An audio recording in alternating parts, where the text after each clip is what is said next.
Assalamualaikum warahmatullahi wabarakatuh. Selamat pagi Pak Adri. Kami akan mempresentasikan hasil kerja kami dengan mata kuliah perpajakan 1 dari kelas reguler 730 hari Sabtu dengan berjudul Kebijakan Pajak di Negara India, Austria, dan Italia.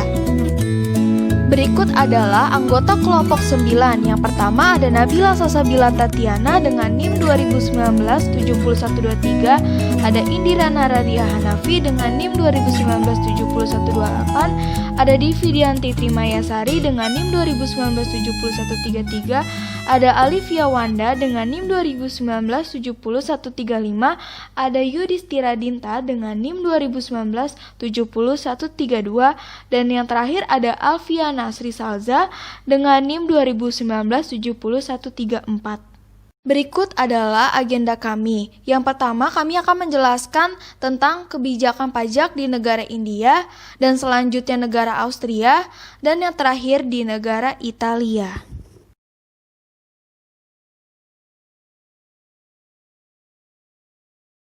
Selama masa pandemi COVID-19, banyak negara mengambil kebijakan relaksasi pajak untuk mendukung keberlangsungan bisnis di negaranya. Meski begitu, relaksasi tersebut ternyata harus dibayar dengan menurunnya kinerja penerimaan pajak. Tidak sedikit negara yang saat ini tengah menghadapi persoalan menurunnya penerimaan pajak. Lantas, bagaimanakah kebijakan pajak negara selanjutnya? India untuk menekan angka persebaran virus corona ternyata berimbas. India itu mengalami pertumbuhan ekonomi mencapai minus 23,9% pada 3 bulan yang berakhir di bulan Juni. Jadi pada bulan April, Mei, Juni atau pada kuartal kedua. Nah, anjloknya kinerja perekonomian India ini lebih buruk dibandingkan dengan proyeksi atau prediksi ekonom. Selain itu, kinerja perekonomian India menjadi salah satu yang terburuk jika dibandingkan dengan negara lain di dunia.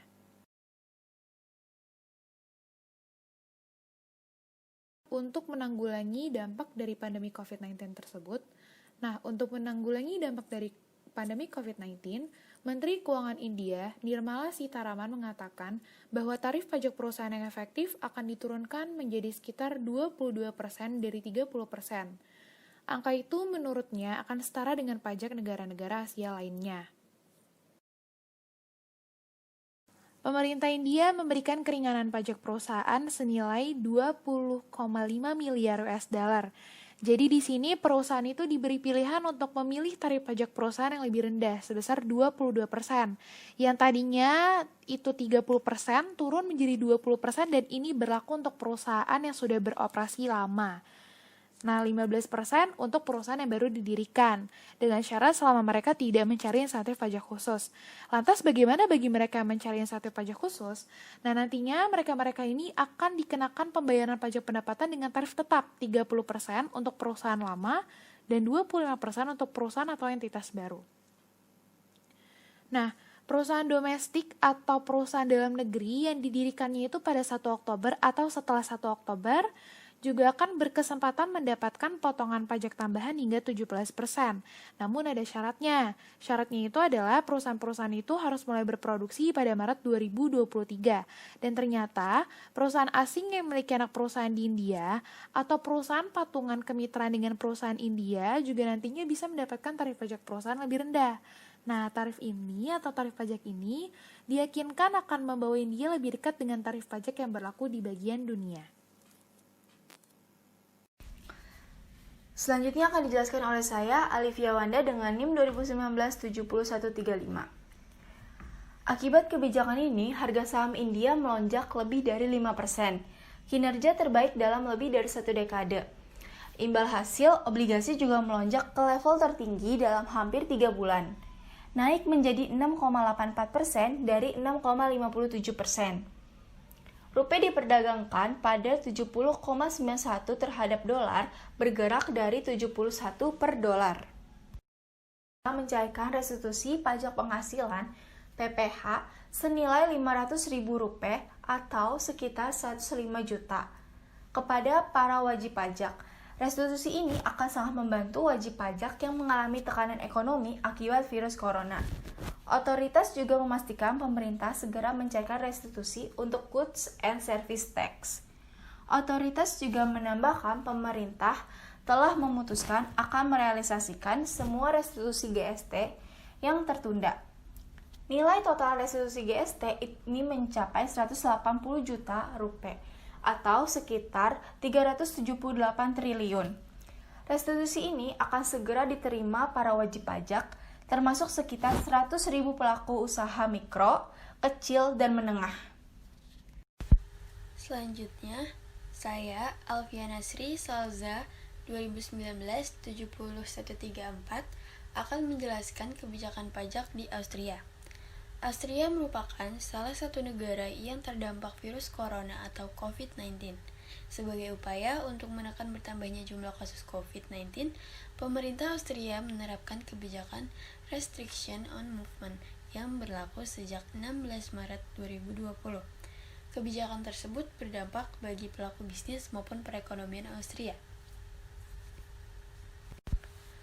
Bagaimana cara menanggulanginya? Sebagai langkah utama, pemerintah memberikan bantuan sebesar 38 miliar euro atau sekitar 52,9 triliun untuk menekan dampak COVID terhadap perekonomian Austria.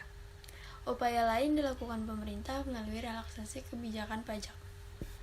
Saya Nabila Sasabila Tatiana dengan NIM 2019-71123 akan meneruskan penjelasan dari kebijakan pajak di negara Austria. Nah, di sini ada relaksasi kebijakan pajak. Yang pertama, apabila wajib pajak dapat membuktikan bahwa bisnisnya secara signifikan terdampak COVID-19 seperti masalah likuiditas, maka wajib pajak tersebut dapat mengajukan pengurangan atas pajak penghasilan atau PPh dibayar di muka. Nah, yang kedua ada wajib pajak dapat mengajukan penangguhan pembayaran pajak atau pembayaran pajak dengan cara angsuran. Pemerintah sendiri telah memberikan bantuan sebesar 10 miliar euro untuk penangguhan pembayaran pajak. Nah, lalu yang ketiga ada tenggat waktu pembayaran sanksi atas pelanggaran sehubungan dengan kewajiban pembayaran pajak akan diperpanjang. Hal ini juga berlaku atas tenggat waktu pengajuan serta proses upaya hukum, keberatan maupun banding yang masih berjalan pada 16 Maret 2020 atau mulai berjalan antara 16 Maret 2020 hingga 30 April 2020. Nah, yang terakhir yaitu hibah sehubungan dengan COVID-19 dikecualikan dari objek pajak, namun beban yang ditanggung akan dianggap sepenuhnya sebagai beban operasional. April 2020, Austria mulai melonggarkan karantina untuk virus corona atau COVID-19. Pandemi ini memberikan dampak yang besar terhadap perekonomian global. Untuk menyelamatkan perekonomian, pemerintah Austria memberikan keringanan pajak pada para pekerja dan sebaliknya perusahaan multinasional harus membayar pajak lebih karena Austria berupaya mempercepat kebangkitan ekonomi. Nah, lalu yang kedua, pemerintah juga menjanjikan bantuan hingga 38 miliar euro untuk menjaga perusahaan-perusahaan bertahan dan mencegah pemutusan hubungan kerja selama pandemi virus corona. Di bagian selanjutnya akan dilanjutkan oleh saya, Yudhistira Dinta dengan NIM 2019-70132. Selanjutnya saya akan menjelaskan kebijakan pajak di negara Italia pada pandemi virus corona. Pemerintah Italia berencana untuk meningkatkan defisit anggaran tahun 2020 sekitar 0,35% dari output nasional untuk membantu mengatasi krisis ekonomi akibat virus corona. Menteri Ekonomi Italia, Roberto Gualtieri, mengatakan Roma akan meminta lampu hijau Uni Eropa untuk menaikkan sasaran defisit. Saat ini ditetapkan pada 2,2%. Selanjutnya, Wakil Menteri Ekonomi Italia, Lauro Castelli, mengatakan meminta pemerintah kemungkinan akan meningkatkan dana hingga 5 miliar euro atau sekitar 5,6 miliar dolar Amerika Serikat untuk membantu perekonomian dalam menangani dampak virus corona. Di slide selanjutnya, yaitu bagaimana cara menanggulanginya. Pemerintah Italia membuka proposal kebijakan yang menyetujui paket ekonomi atau stimulus senilai 55 euro atau bisa dibilang dengan 59,5 miliar US dollar untuk membantu keluarga dan perusahaan yang terdampak krisis akibat wabah virus corona. Dalam dokumen proposal penggunaan dana stimulus ekonomi, pemerintah Italia berencana mereformasi sistem pajak secara komprehensif dengan tujuan menciptakan sistem pajak yang adil, sederhana, dan transparan untuk semua warga negara. Proses persetujuan untuk pakai stimulus ini sempat tersendat selama beberapa hari karena perdebatan tentang pemberian izin tinggal sementara untuk imigran ilegal, khusus yang bekerja di sektor pertanian.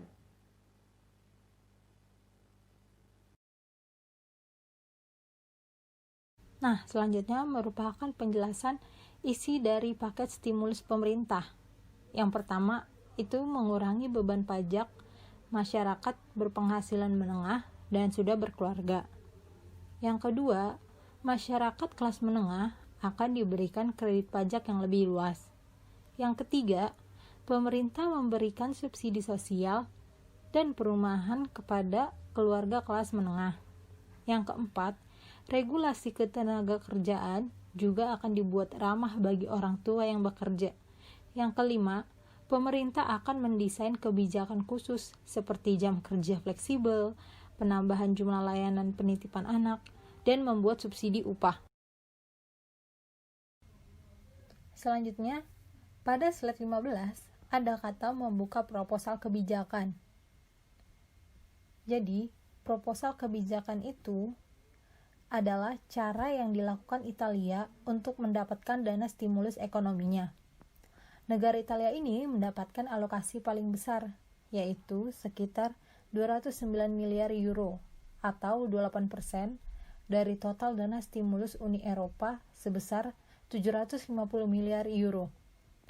Dalam proposal kebijakan ini juga memungkinkan wajib pajak menunda pembayaran pajak dengan cara mencicil tanpa dikenai bunga atau denda. Berikut ini merupakan sumber-sumber yang mendukung hasil kerja kami. Sekian presentasi dari kelompok kami, kurang lebihnya mohon maaf. Wassalamualaikum warahmatullahi wabarakatuh.